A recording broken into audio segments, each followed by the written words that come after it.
This conference will now be recorded.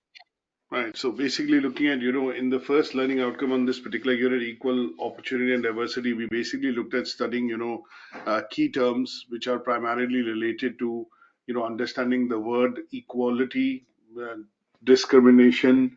We looked at one or two acts which are important with regards to understanding this particular concept, which is the Equality Act of 2010. We also looked at understanding what is diversity, and then we looked at the third term, which was inclusion, in the first learning outcome. Now, these three terms pretty much helped us understand the first learning outcome, because when we talk about discrimination, discrimination can be of three different types. It can be prejudice, it can be stereotyping, and it can be oppression. And we went into a bit of details to understand how people communicate and where do we see inclusion being done. So when we talked about examples of including sign language, braille on ATM machines, or in other places wherein people have disabilities, or say for example any sort of visible visible learning difficulty, then in those cases, in order to accommodate people and their wishes, and obviously their background and culture, and then take into account providing care, we need to implement what is called, or observe and implement what is called, equality and diversity. So in this case, equality means we are looking at providing equal opportunities, no discriminating, or let's say making any difference, which is primarily, or taking into account any difference which is coming out of because of diversity. That means people with different backgrounds. Their backgrounds could be health background, it could be where they come from, gender, race, religion, belief, and other things which are related to, for example, their ability. And that could be if they are able and fit, or if they are disabled, then there should not be any discrimination on the basis of that. And then in the end, we what we did was we went into the first assessment criteria, and we looked at with examples how does discrimination happen by labeling, by stereotyping, by prejudice, and oppression in certain cases. That means you don't take into account essentially the wish and say for example the um, preferences of the individual which are receiving care, and then don't allow them to get full information. And without the information that they which they don't have, you ask them or force them to make a decision, and that would be termed as oppression. Now, that was covered in the first learning outcome. Now, we also looked at a particular process or principles of psychology, which is basically looking at the ABC effect.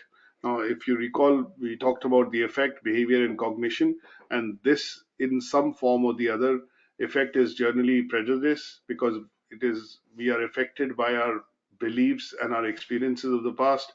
We look at behavior, which tends to be coming in from our background, our upbringing, in terms of our race, culture, religion, values, and that can influence how we deal with other individuals, and that would be classed as discrimination. And when we talk about stereotyping or cognition, essentially any previous experiences that we have had would kind of cloud our judgment, and that would mean that we might not be able to share all the information with people. And in this case, that would be looking at stereotyping, because we're taking previous experiences in mind, and then basic or into view, and then basically looking at passing judgment, or looking at providing services. And in those cases, we look at the aspect of stereotyping.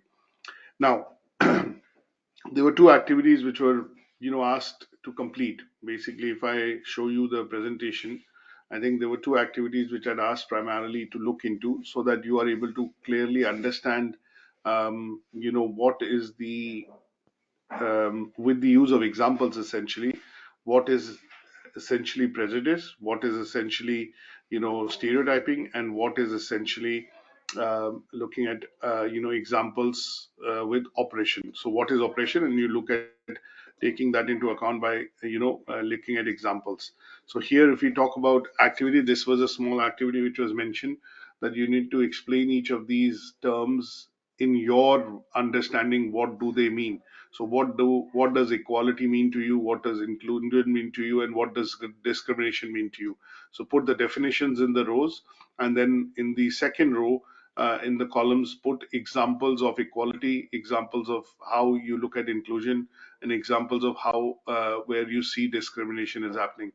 And then another example that I put forward was to look at, if you are going and visiting a particular location. For example, people go across to a job center, and if they are going to a job center or any sort of a public place, for example, you're visiting your surgery, you have a doctor's appointment, and you are on a wheelchair, for example, you are disabled and you need access on the wheelchair. Now, is the premises advertising that facility, that the premises are suitable for people with wheelchair, or the premises has wheelchair access? So those kind of places wherein, when we look at taking into account the mode of transport, for people which are physically challenged or are disabled, then in those cases, what the organization would need to do is, because of the law, we need the law mandates that if the premises are not suitable, then what we need to be able to do is advertise on our, or basically put a notice on our website or outside the premises to say that this premises are not suitable for people with wheelchair access, or this premises are not suitable for people with disability because there is no lift. So, for example, if you are looking at going to the first floor of a particular building, and that is a place that you frequent because of your maybe receiving treatment, or if you need to go in for, say, for example, maybe meeting somebody, then that particular premise should advertise, or at least put a notice on their website to say that, these premises are not suitable for people with disability because it does not have a lift. And if you are in a wheelchair, or obviously if you use crutches or any other sort of support to be able to walk, then you would need to take stairs, and that would make it difficult for you to reach the destination.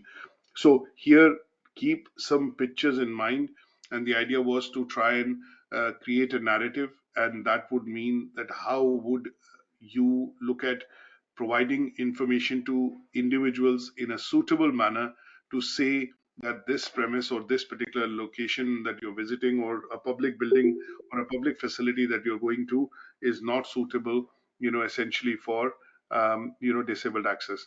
Now, this two activities, if you complete, obviously would help you understand the first learning outcome in a bit more detail, and that is what I had essentially mentioned last time.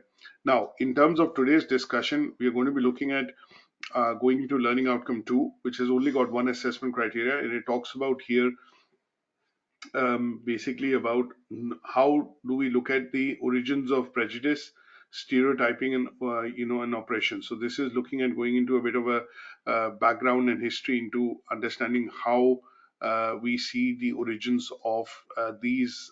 When I say origins of discrimination, essentially, because discrimination can be meted out in three different ways: by using prejudice, stereotyping, and oppression. So this is what we are looking at covering in today's learning outcome. So before I start, I just want to make sure that everybody is able to hear me okay, and you're able to see my screen, and there is no distortion in the voice. So what I would do is, we will get into, before we get into any discussions on the assessment criteria, we'll look at revising or revisiting some of the definitions of the term that we discussed last time.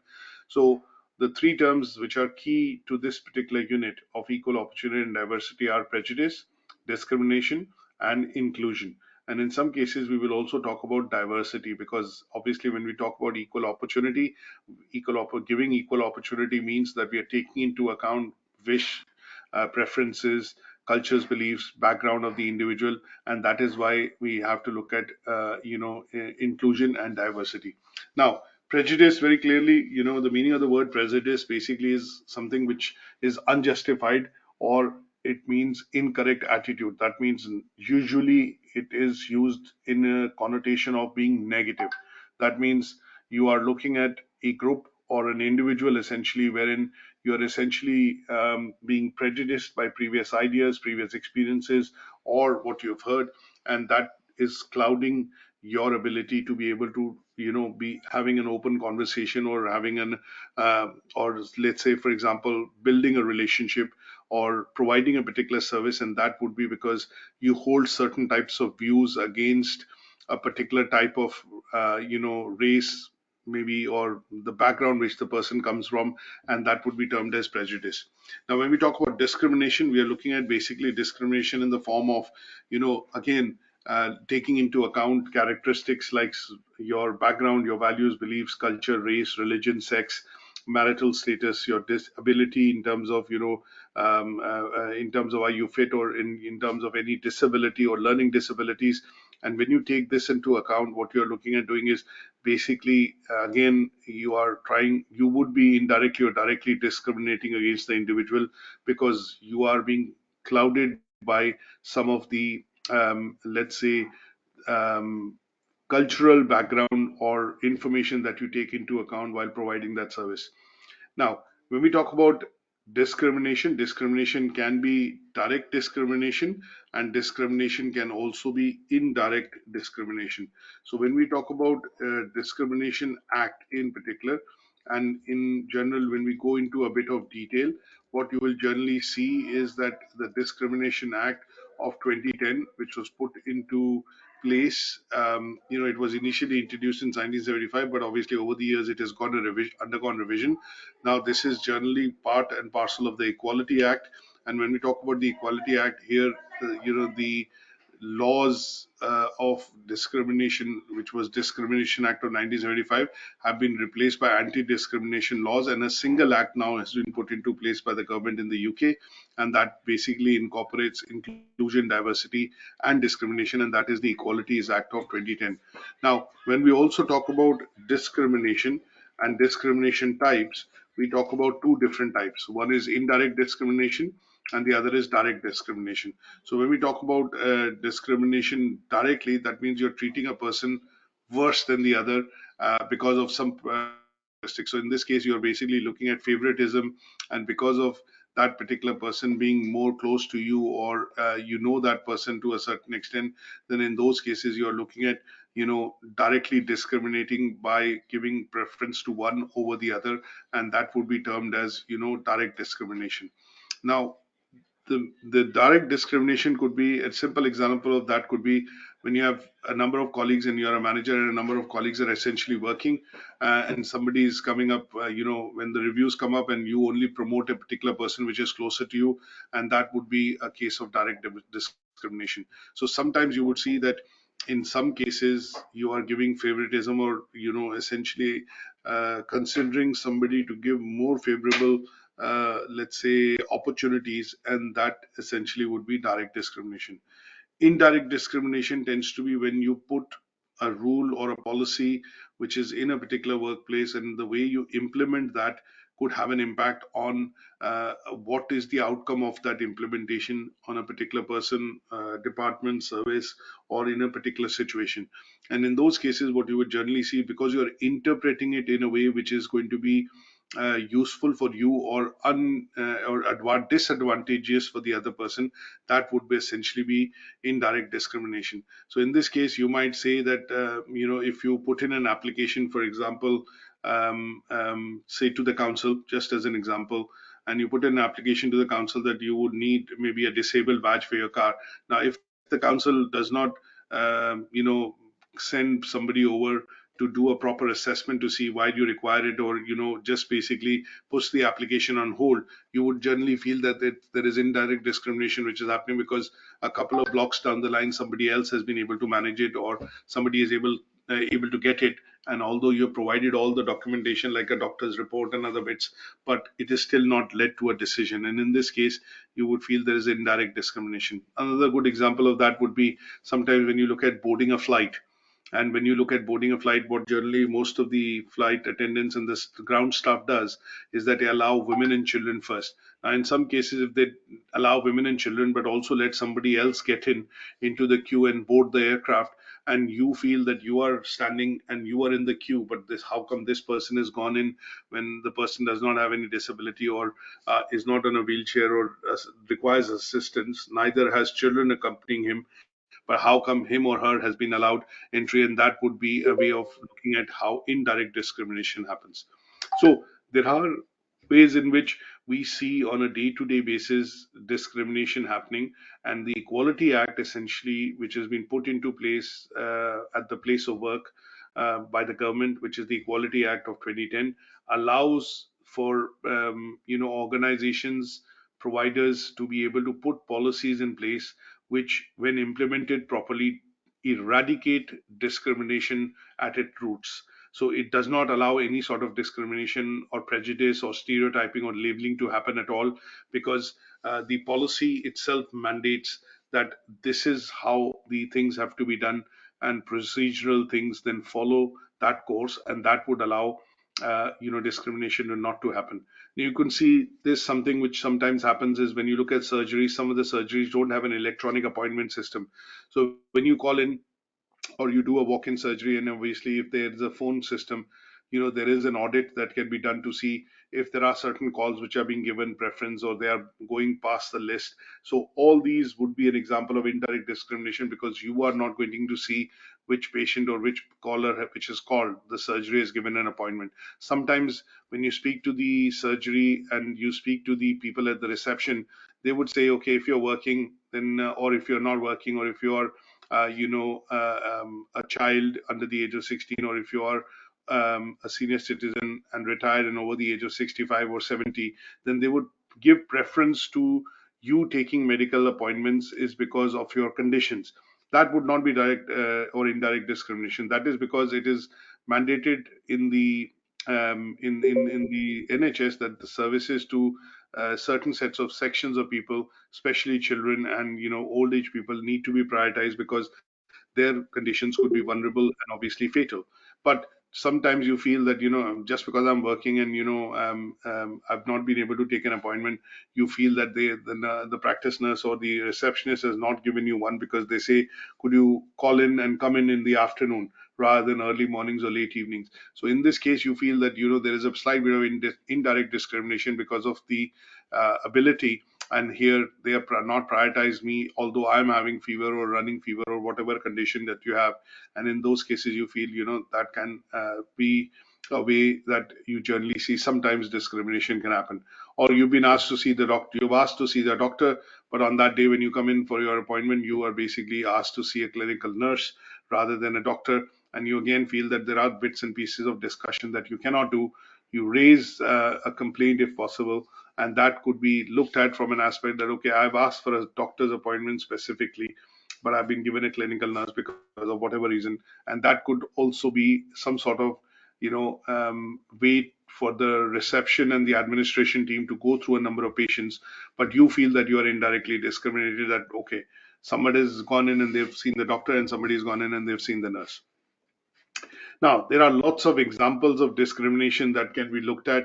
Now, if we go into, because in the first assessment criteria, we're looking at the origins of how prejudice, stereotyping, and oppression originated, we need to look at some of the examples which help us understand how this, topic has become so important, and why there is acts or legislation in place in most countries to eradicate the discrimination. That means they want to have a fairer society. They want to make sure all citizens within a country get equal opportunity, and that is when the acts and legislations which have been introduced.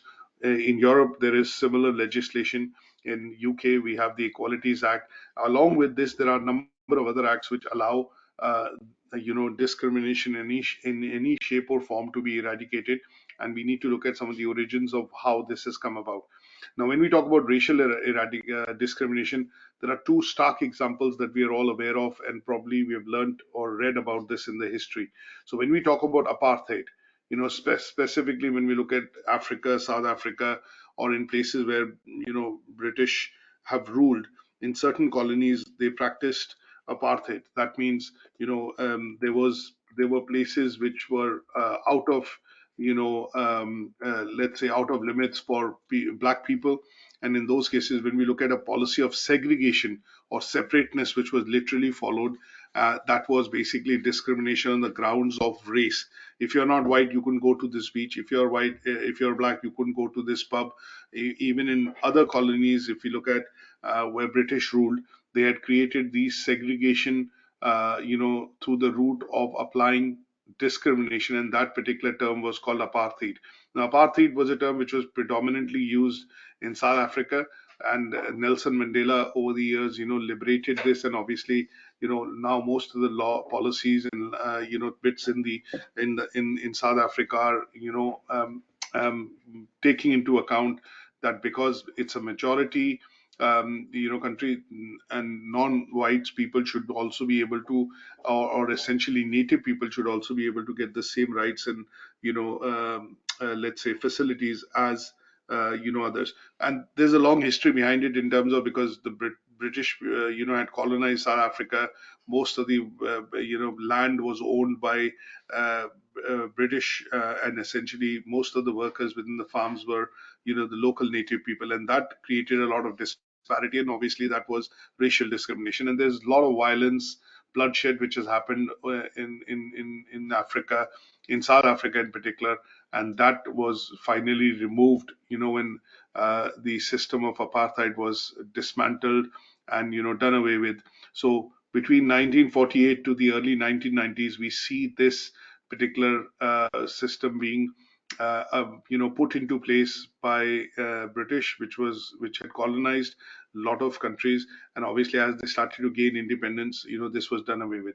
Then we look at World War II. So if you look at Nazi Germany, obviously a lot of 6 million Jews were killed in World War II, and obviously some of them were put into concentration camps, and obviously this was a large scale massacre which has happened, and obviously this is again racial discrimination. So Hitler did not, and Germany in those days did not like Jews, and obviously they were made to wear yellow stars to identify themselves visually, and obviously a lot of them lost their lives. 6 million of them lost their lives, in the concentration camps. Now, when we also talk about discrimination, we look at age discrimination. So there are, as I mentioned, lots of different types of discrimination. You have direct discrimination, indirect discrimination. You have discrimination which can be done on the basis of age. A simple example that you can think of is, if you're going in, if you've seen a job advert, and that job advert talks about advertising age in the job advert, saying that people between the age group of 19 to 24 only apply, or people within the age group of 24 to 30 only apply, then in those cases, the employer is basically discriminating against people who can be eligible for that particular job.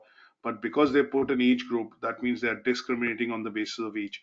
And that is not allowed by law. So when you look at job adverts, or essentially, look at applying for a position in a company, if you see that it says able and fit people only apply, that means there's a discrimination happening on the basis of ability, which is disability, or people with learning difficulties cannot apply. So there are different forms.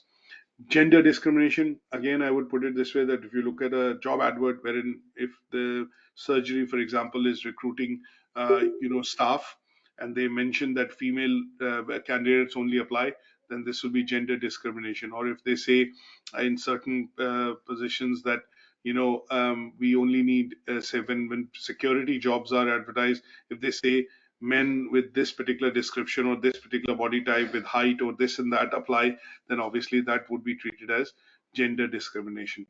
Now, when we also look at what are the different types of prejudices which can exist, and how would this be treated when we look at different people. So when we talk about discrimination, we know there are different types. We can also talk about harassment, victimization.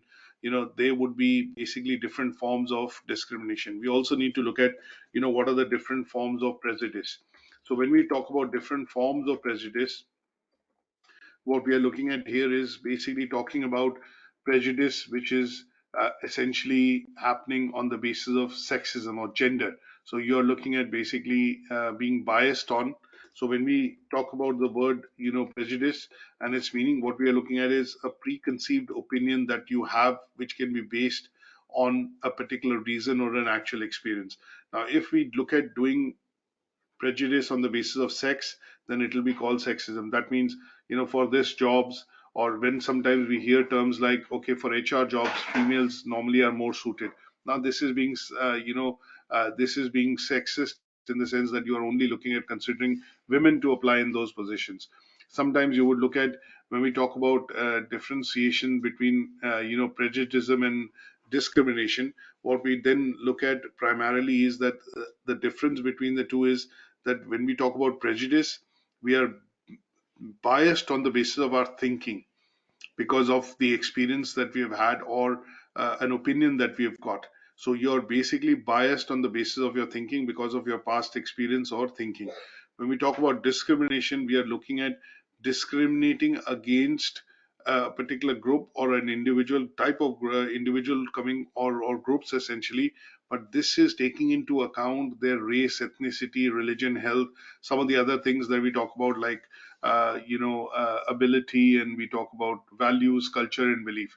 So when we differentiate and talk specifically about prejudice, what we are looking at is taking into account common examples of where people sometimes, because of their opinion and their what they have heard in terms of information, take into account race, gender, nationality, ethnicity, their social status, or maybe their religious affiliations, and then bring them into consideration while making decisions, and that would be seen as being prejudiced. So for example, if I'm if I have not heard good about, say for example, let's say people who have preferences which are generally not accepted in the society. So for example, if I look at LGBT, the reason why LGBT has come about is when we look at indirect discrimination, and when we look at people getting biased or having opinions on the basis of what they have heard or what they are thinking, then in those cases they sometimes discriminate on the basis of that, and that would be that you are not going to provide treatment to people who are identifying themselves as gay, or for example, same-sex marriages. So in those cases, you would generally see prejudice being applied, because although you might not have any ground of understanding, or maybe background in terms of understanding that this is something which is established, but just because you have an opinion and you do not have that liking and you have heard information, what you're going to do is you're going to make a judgment, and that judgment is going to be done on the basis of your opinion and your information that you've heard or got, and that would essentially be prejudice against a certain set of group of individuals. So when in general, when we talk about types of prejudice, what we are going to be looking at is talking into various different types, and one would be that it could be on the basis of racism, it could be on the basis of sexism, it could be LGBT based, it could be disability based, it could be based on religion or background which people come from in terms of their culture and belief, and it could be based on their personality or their physical ability in terms of how they look, or what social status they have in the society. So slight bit of difference it is important for to understand is, when we talk about discrimination, we take into account things like religion, ethnicity, race, and ability and health and other bits, other types which would be discrimination. But when we talk about prejudice, we take into account things like race, we take into account disability, we take into account religion, and in some cases we take into account how a person looks, feels, or talks or behaves in this society, and that would be something which is called prejudice. Now, one of the clear ways that we see a term which is originated over the years, which shows prejudice, is anti-Semitism.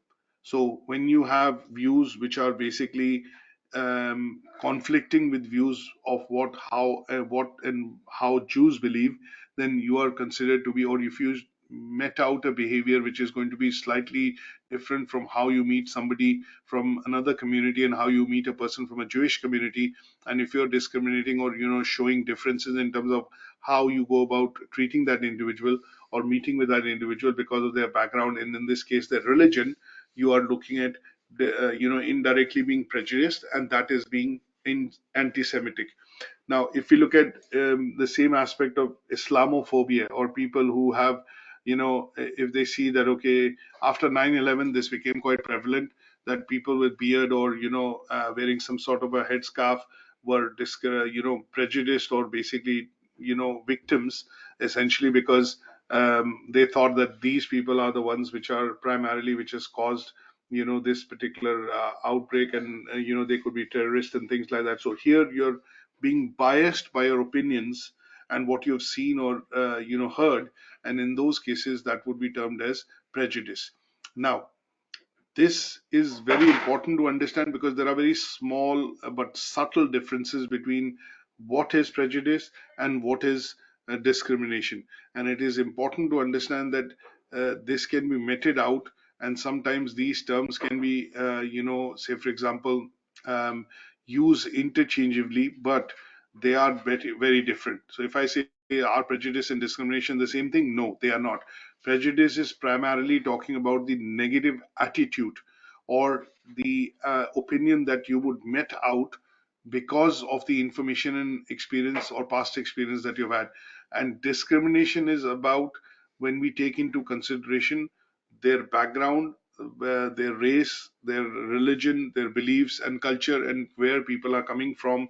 And then you have a negative aspect of applying that against people, and that would be termed as discrimination. Is that clear? Any questions on this so far?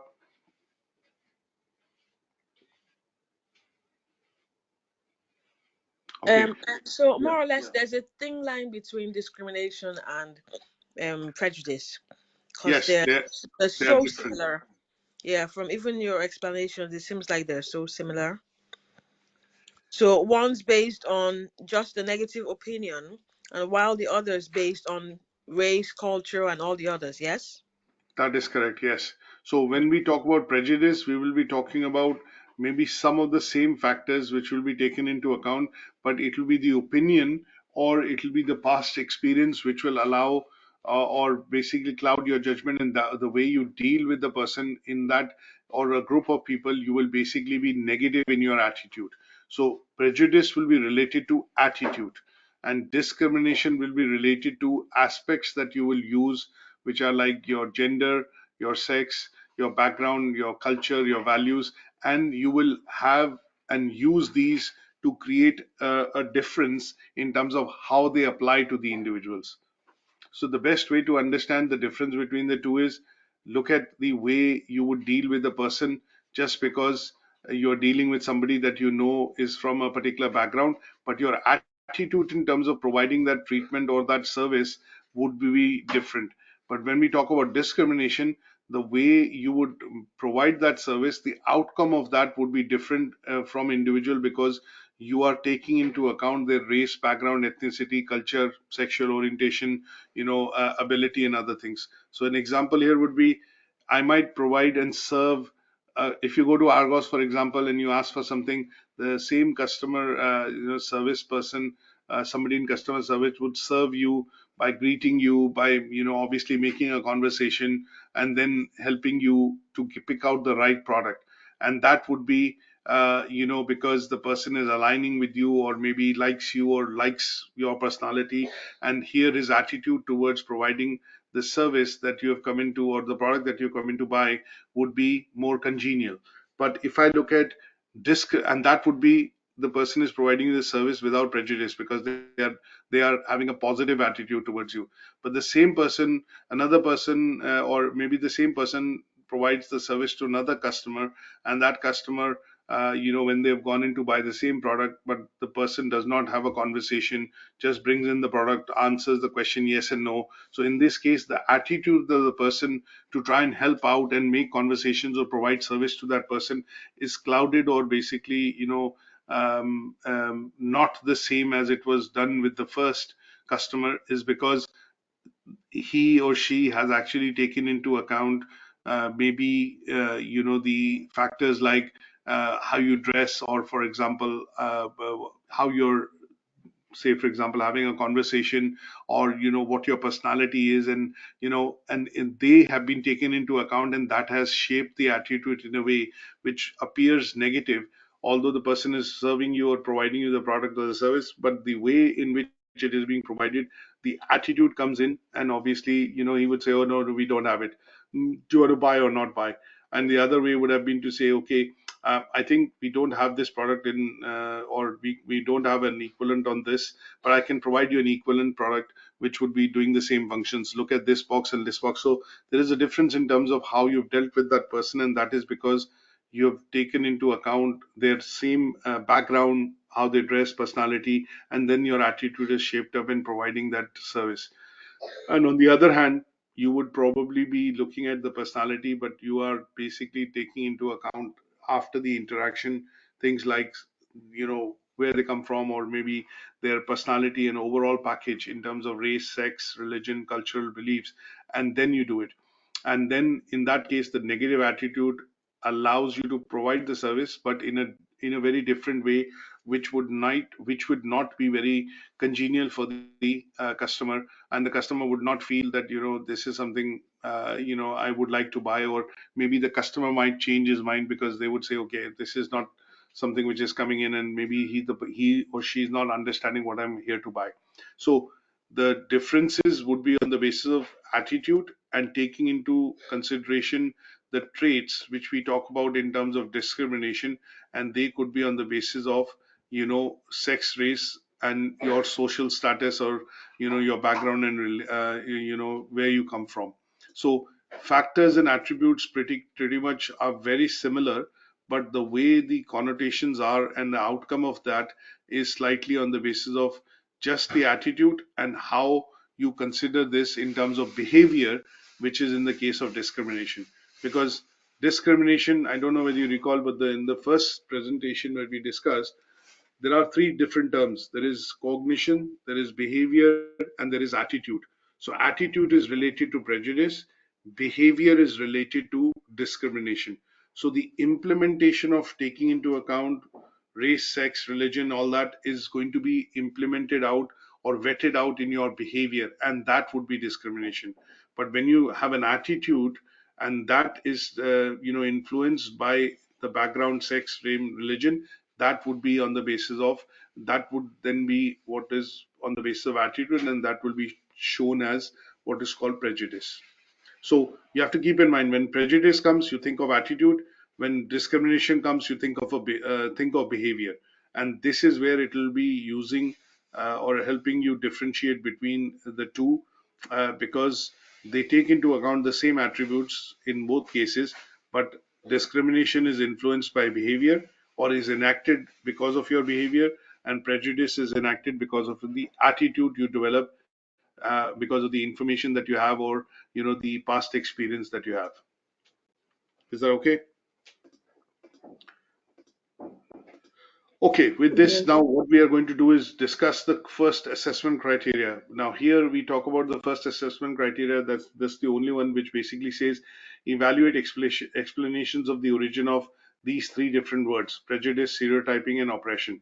Now, when we talk about types of prejudices, we need to understand what are the various types, and obviously the attributes in this case would influence what attitude you develop, and then that attitude will essentially be the outcome of prejudice that you get to see being meted out by an individual.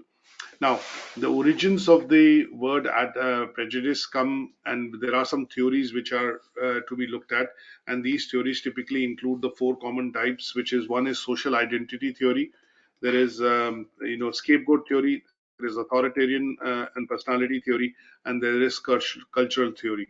Now, these are basically theories which have been which have evolved over the years, and Tajfel and Turner came up with some of these theories, which are two psychologists which did great amount of study to understand what is prejudice, why it came about, how it enacts in our society, how people put sometimes they say, no, I'm not being prejudiced, but they don't even realize that they are being prejudiced, and obviously their attitude conforms to how they are being prejudiced against a particular group of people, or individual that they're dealing with. Now, these theories, what I've done is I've put 4 slides on each of these theories. So when we talk about social identity theory, this was initially proposed by Henry Tajfel, and he in this theory establishes that the person has, you know, has a tendency to see ourselves as a part of a group. So therefore, what he meant was that when we talk about something in general, what we look at is we look at comparing people with ourselves, and that typically takes the classification on the basis of, or that takes the comparison on the basis of social strata or social classification in the society. So here what he meant essentially was that when we talk about social identity, you tend to compare people either as your with yourself, or as them, or against yourself. And here the let's say the basic way of how you align, or let's say disalign yourself, would be using the word that I'm in the group or I'm outside the group. It is either us or it is either them. So this terminology of either you look at saying, okay, no, no, he's like us, and we should we should take him into our group, and or you would generally say, no, no, they are not like us, they are different, their culture is different, their background is different, and they are them, and they are different to us. And that would essentially be the way how people will look at either synergizing or aligning with other individuals in the society. And this was done on the basis of what is called social categorization. And social categorization primarily comes from prejudices in terms of your attitude, whether you look at us or them, you look at I or they, or you look at essentially either you're with us or you're against us. So this theory basically has this alignment, which he studied by looking into the backgrounds and various studies that he conducted, wherein he looked at understanding different situations, people, how they work together, come together, and whether they come together on the basis of understanding of it's I or them, us or them, or it's either you're in the group or outside the group. And that is basically one of the prejudices that he proposed when we talked about social identity theory. The second theory that we talk about is what is called the scapegoat theory. Now, the term scapegoat, I think we've heard about the term scapegoat a couple of times. So when we talk about scapegoat, what you're trying to do is you're trying to blame somebody else for the wrongdoings which have happened in a situation, or if mistakes have been committed. Or what you try and do is, no, you say it's not my fault, it's their fault.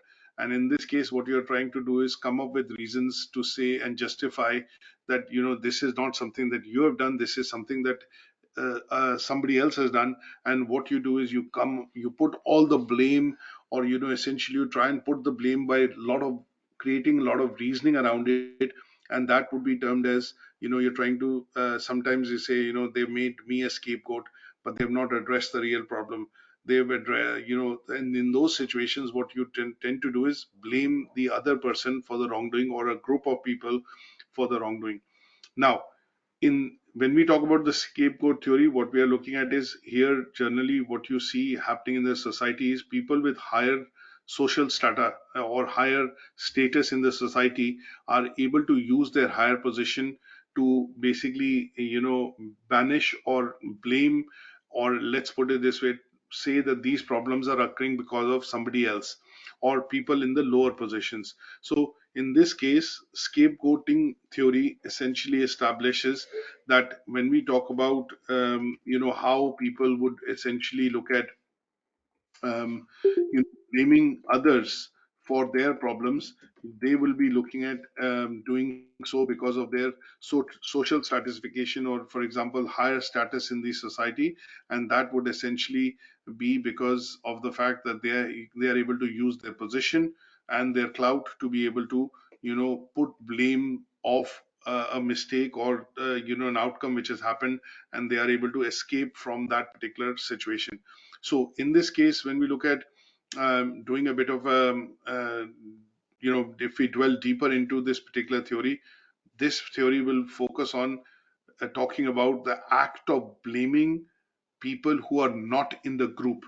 So when we talk about us against them, you are in the group or outside the group. So here the scapegoat theory would be focused on blaming things if they don't go right, or blaming the outcome of things if they have not been implemented properly, and they will blame it on the people who are outside the group.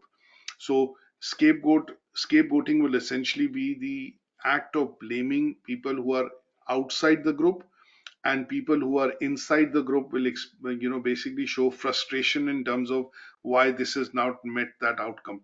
So sometimes you would see that an example here would be that when we look at sometimes talking about that say for example, if there was an operation or there was some sort of a fatality, and the details of that has to be caught into to say why this has happened, or why this could not have been avoided.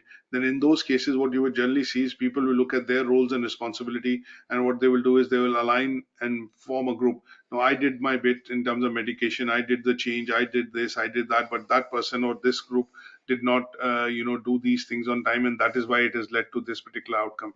So here the person or the group will be looking at putting a blame, and that blame would be put on the other person or the group, and that would basically be prejudice, because what they are trying to do is use maybe their position or their higher strata, or maybe the numbers that they have in the group, to be able to blame people on the other side, which is others or them. And by using this as because of the numbers that they have, or because of the influence they have, or maybe the title or the senior position they have, this would be termed as scapegoating theory.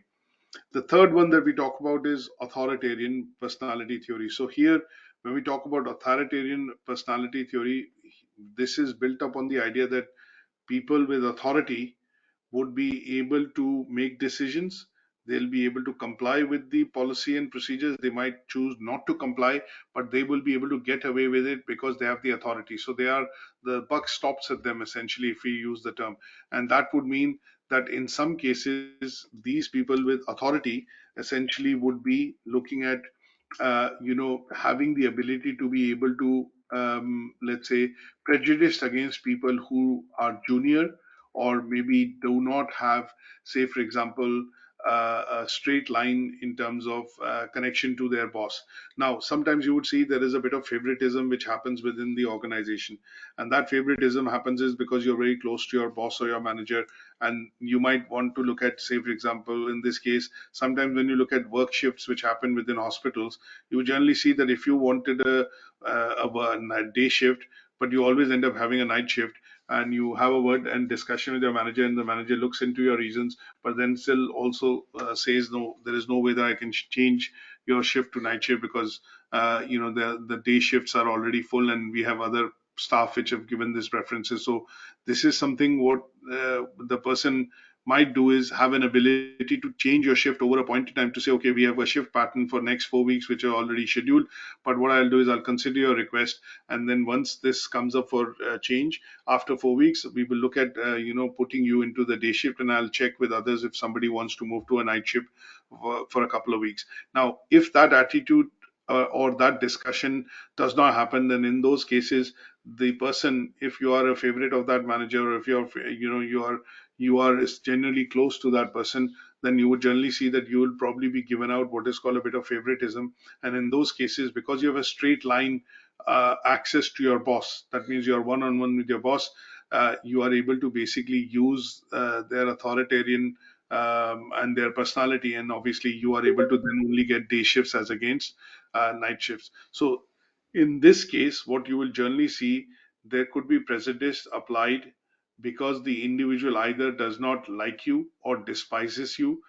And in this case, the person might not transfer you from having, even if you have requested well in advance, transfer you from night shifts to day shifts. So that would be an example of authoritarian personality theory. Now, the last theory that we look at in the case of prejudice would be talking about culture theory. So here we are taking into account prejudice, which can come because when you take into consideration the culture and the background which people come from. So here your judgment is going to be clouded by the fact that you are stereotyped or you are biased against a particular type of people. Now, an example in this case would be an idea of an angry black woman, which is portrayed throughout the media. That sometimes when you say, that this has happened, but the person might be looking at putting a point across, and what you would generally do is label that as the angry black woman, is basically use a stereotype or acronym, which is angry black woman, which basically means that, and this has come across from the American societies, where obviously what they do is they basically portray somebody who's ill mannered and is not able to understand, say, for example, policies and procedures, and wants to, let's say, still discuss and debate those policies and procedures. Sometimes they use this term, and that would be the angry black woman, to say that, okay, that person is ill mannered, is not having, culture, is not coming from a cultural background, and they would not understand this thing. And in those cases, your culture is actually being taken into account, and you're being labeled, and that is clouding the judgment in terms of how you would put things across, or with a different perspective. And if this kind of a prejudice happens, then this is studied, or was, initially proposed under the culture theory, wherein people take into account your background, your race, where you come from, and then they stereotype you, or basically label you, and then essentially, look at using this as a reason to create that prejudice, to say, okay, they wouldn't understand because they come from this background, or, she wouldn't understand, or he wouldn't understand because he is, he is not lived in this place, or, he's not from here. And that would be the difference on, having cultural theory, and using that to look at putting, or being prejudiced from that aspect. Now, when we talk about looking at stereotyping, what we also need to look at is, that's the second bit that we will look at. And apart from prejudice, the second bit is, how did stereotypes originate? So when we talk about stereotyping, and when we talk about the definition of the word stereotyping, what we essentially mean by that is that your views, or your, essentially your beliefs, are already influenced by, say, for example, a particular characteristics that you see, or an attribute that you see in the person. So when, what this would mean is that when we talk about social, psychology, a stereotype is generally a belief that is coming across for a particular category of people. It is expected that people might have this particular information, or this particular type of reasoning, because they are coming from this particular background. An example of stereotyping that we get to see is that we sometimes use cliched terms like girls are more docile and than boys, or boys are more aggressive. So this is because of the way we have seen how people act, and over the years, what has happened is this opinion has become kind of this opinion is solidified, or has become, quite popular in terms of its beliefs. So sometimes what we say is, no, these girls are more docile, or boys are more aggressive, and what you're trying to do is stereotyping them against a particular behavior, without having to look at the package, or how people behave, or individually, come across when you discuss, or, meet them, or maybe work together with them in a particular situation. So having an idea of a particular type of person, and how they would be like, without giving them a chance and getting them to know a bit better, but being clouded by and having an opinion which is on the basis of what you know, or have information about, would be the idea or concept of what is called stereotyping. Now, stereotyping can be essentially of two different types. They could be positive and they could be negative. Now, when we also look at stereotyping, I think what we will also need to do is take into account that what defines your beliefs, where you come from, and what kind of sometimes discrimination or prejudice can be applied in terms of being stereotyped. So that means, one of the things, an example that I've given here, in terms of social roles that we do, we talk about, say, for example, caregivers. So what we generally say is that, if you have a female worker, or a woman basically, giving care, you would generally say that, okay, they are more suited for this particular role, in this particular environment, and that would be stereotyping. So sometimes in our homes as well, what we say is, I work and my wife, she takes care of the family and the house. She cooks. You don't cook. Now, this is a stereotype which has originated over the years in certain societies wherein men are supposed to work and earn a living and women are supposed to stay at home and do a household work. Now, this is a stereotype which is developed over the years because people have talked about it, and generation after generation, this particular opinion has been passed on. But what we have not been able to do is basically give or look at this on the merit basis in terms of what particular type of role the person can do or what he or she likes. And what we have done is used our prejudice or how things have been done in the past, and then basically stereotype to say that women work at home or take care of home, and men work and go out and earn a living. Now, this stereotype has been challenged over the years. In developed societies, men and women are termed equal. There are lots of different acts and legislation which government has introduced, and the reason why this has been introduced is to avoid discrimination, which can happen in the form of stereotyping, because there are three different types of discrimination we talk about, and that is what is in the assessment criteria: prejudice, stereotype, and labeling. And they are all different forms of discrimination. So that is why the Equality Act takes into account that this should not happen, or this should not be allowed to happen within a workplace or within an organization or at a place of work. And people should be able to easily weed out, observe, pick out, and then weed out stereotyping when it happens, because this would mean that you're going to be treating people unfairly on the basis of their opinions that have come up during the generations. And because they've been happening there have been these instances of they being looked at like that for a number of years, or has on a day-to-day basis.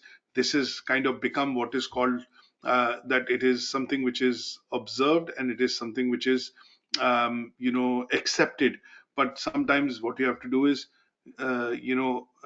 challenge it, and that challenging would be breaking the stereotype, and that is where you would look at doing away with discrimination, or looking at giving equal opportunity to a group of people, and doing away with the opinion on stereotyping to say this is not possible. But yes, this is possible if I look at this on a merit basis, and then consider and having and have that chat or that discussion with that person. Now, the reason why the stereotypes are also positive and negative, because they can have a negative meaning or they can have a positive meaning. So when we talk about negative stereotypes, one such negative stereotype is when we talk about Mexican American women or Hispanic women. Similarly, when we talk about people who are essentially working as carers or aides within, let's say they work as care support worker within a particular setting in a health and social care sector. What you will generally see is that over a point in time, this particular opinion would get settled, is that if we need carers, we need more of female carers. We need more of female carers because they are more understanding and they are more considerate, more compassionate. But when we look at NHS and we look at the person-centered approach, the basic requirements of how individuals work within the sector, they have to understand the six principles of person-centered care.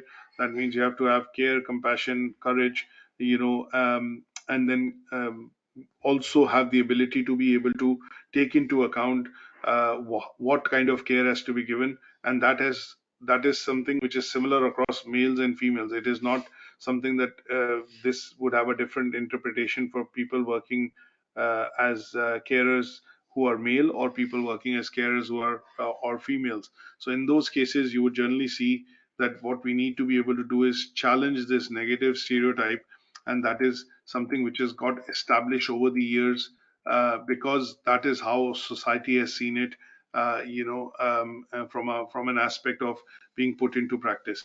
So women are stereotypes as homemakers, I give you an example, and men as stereotyped as people who basically go out and earn a living. Now, when we look at understanding why this is important, in particular when we look at stereotyping, or why is it important, is because when we talk about intersectionality. Now, intersectionality typically tends to be when we talk about things like because in these health and social care sectors things are very interconnected. That means it's a big ecosystem. So you have nurses, carers, healthcare professionals, different practitioners which work and provide care to an individual. So care to the individual might not be provided by one particular person or one type of person. So in this case, what we will look at essentially would be that we will look at categorization, which will be done on the basis of social strata, race, class, and gender. And if that is applied to a particular group of individuals or a particular individual, then what we are going to be talking about is leading to a concept called intersectionality. That means there is overlapping of how discrimination can be met out or disadvantage. In some cases, some individuals would walk away with advantage, and some would be, disadvantaged because of how they are grouped or how the categorization has been done in terms of their particular role within an organization. So intersectionality here is important in terms of understanding prejudice, stereotyping, and oppression, is because it acknowledges that everyone should be given a fair and a unique chance to express their thoughts before, or given an opportunity to prove themselves before any such decision is taken. So here you would primarily be looking into account and acknowledging that everyone has their own unique experience of discrimination and of in some cases of oppression, and we should consider everything that can marginalize people because of their gender, race, class, or culture, or physical ability that they have. And that, when is taken into account, we look at intersectionality, and that is basically to identify how very or basically to identify how operation can be meted out in different forms. That means sometimes you would say that let's say an example of intersectionality would be that if I consider people getting fair pay. Now, what I would do is, this is a question which has come across time and again, and I think in the news, if you're aware, there was a lot of pressure in the BBC to ensure that people in the same position are given fair pay. But generally, when it was revealed under the Freedom of Information Act, we saw that men in the same position were getting higher pay than women in the same position doing the same work. So here, when we talk about intersectionality, what we are talking about is we were acknowledging that discrimination was happening on the basis of gender, even though the individuals were doing the same job or same type of job, having the same side of responsibility, but this was being done primarily on the basis of, some sort of a prejudice, which was something which was not explained in the system. So here, categorization of individuals had happened on the basis of their, race or background or gender, and that meant that men in the same position were getting more pay than women in the same position getting less pay. And this meant that this was challenged. And when it was challenged, it was found out that obviously this should not have been the case. And in that case, what has happened is that BBC has gone in and obviously looked at one, disclosing the pay of top 20 individuals which are highly paid in the organization, but also at the same time they've looking at equality in terms of gender pay. That means they have looked at equality in terms of pay, and there is no differentiation because of gender.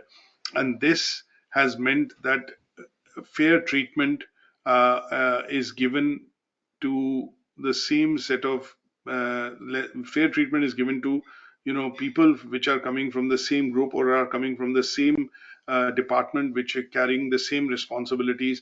And that is where it is doing away with the example of, or the case of prejudice within an organization. So it takes into account multiple factors which could be looking into why this is creating a difference. And sometimes it can be put together on the basis of race, religion, gender. But in order to eradicate this, in order to remove this, we have to be aware of it. And if we are not aware of it, then we need to acknowledge it. And acknowledging it and having the awareness of it is nothing but intersectionality, which means we acknowledge that there are differences, we acknowledge there are differences in terms of our understanding, but we look at working towards bridging these differences, and that would do away with the prejudice that we get to see, meted out in certain areas, like say, for example, gender pay, or equal pay to when we look at genders or different type of people working within the same role and responsibility. Now, one other quick thing which I would look at in terms of talking about would be when we talk about discrimination. And I mentioned discrimination will always relate to behavior. Prejudice will always relate to attitude.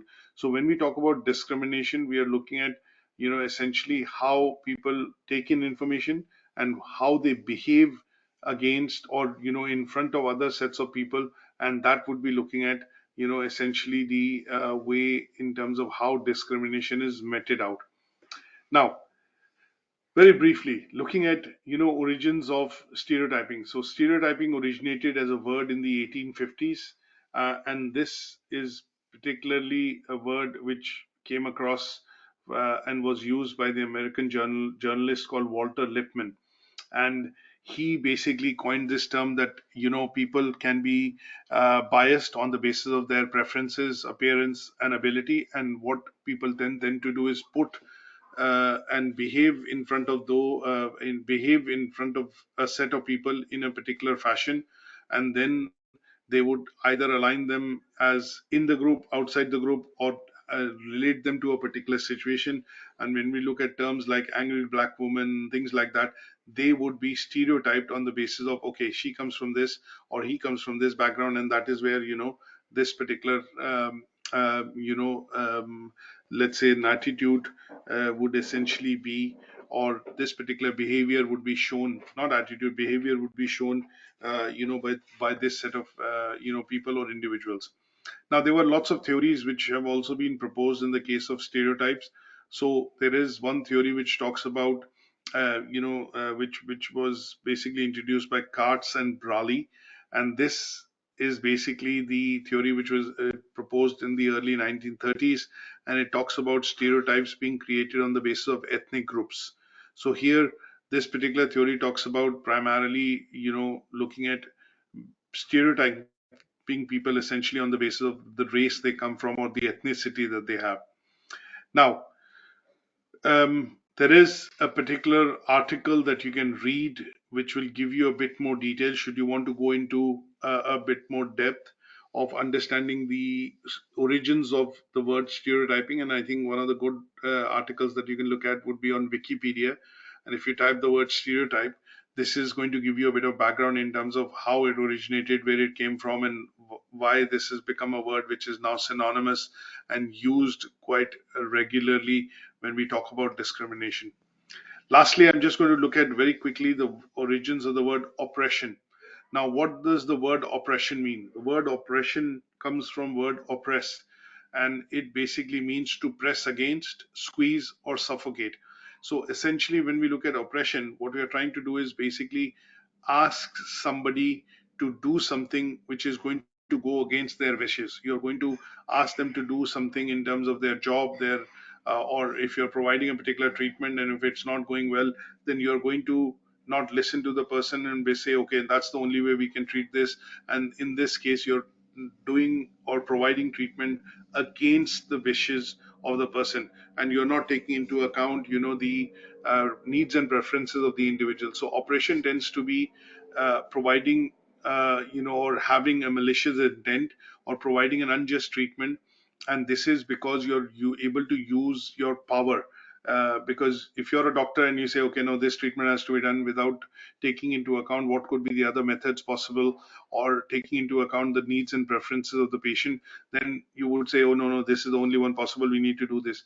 For example, if there's a heart surgery which is supposed to be done because of the blockage, and the patient has high cholesterol and has a risk to, say, angina or heart attack, then in this case, without looking into the options of whether this can be treated through medication, whether this could be treated through stenting, or this could be, something which is workable with the patient because the patient is young, and a change in lifestyle, nutrition, loss of weight, those kind of things could be implemented. But the doctors in this case suggest, no, you need to go in for a heart transplant. And if the patient doesn't wanting to go through this as a procedure, but is being clouded or pushed in terms of making that decision by providing information through family members or putting pressure, that would be looking at a bit of oppression. Sometimes you also see that under the pretext or disguise of authority, or essentially primarily, regulation, people would generally use this and say, no, the law mandates it, or the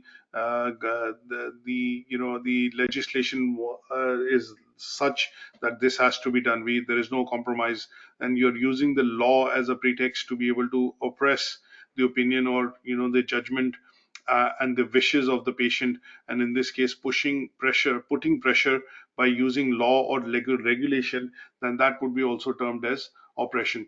So these are bits that we needed to understand in the assessment criteria learning outcome 2, which talks about just to look into a bit more detail and to see where are the origins of the term or prejudice, stereotyping, and oppression coming from.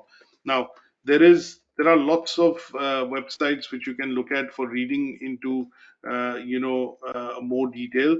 But generally, if I talk about to get a good idea in terms of what their background is, where they came from, I would suggest that you could look at typing the word into Wikipedia, and that would give you a detailed description in terms of their background and theory, in terms of where they've come from, how they've come from, and essentially what does that mean. So in terms of background and history, so when we talk about stereotyping, say for example, I go on to Wikipedia, type this particular word, you will get the history in terms of how this originated, where it came from, what are the various types. And similarly, you could do this for the word prejudice, and in general for the word discrimination. And that is what I would suggest you need to read and cover to basically understand this learning outcome in a bit more detail. So that brings us to the end of today's session. This presentation is obviously on Moodle. A copy of the recording should be available to you in a couple of minutes. If you have any questions, feel free to ask me now. Otherwise, you can also discuss and write those questions down, and we can discuss them when we look at discussing the third learning outcome next week. Any questions on this so far?